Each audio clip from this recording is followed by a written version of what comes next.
क्योंकि ये तार बिजली को तार छील लिया। छीलने के बाद ये ट्रांसफार्मर का जो तार है, यहाँ से बिल्कुल तार जल गया था, ये लग हो गया था। इसको जोड़ दिया। जोड़ने के बाद जिसको प्लास से अच्छी तरीके से इसको दबाना है, बिल्कुल टाइट करके। इसको लूज नहीं छोड़ना, लूज छोड़ेंगे फिर ये जल जाएगा। इसके बाद फिर इसको टेप कर देना, अच्छी तरीके दबा के टेप करें।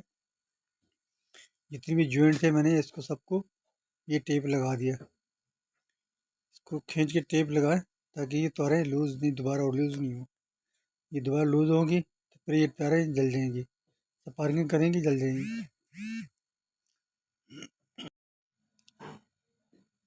ये देखें, ये छोटा सा फॉल्ट था कि ज़्यादा बड़ा फॉल्ट नहीं था।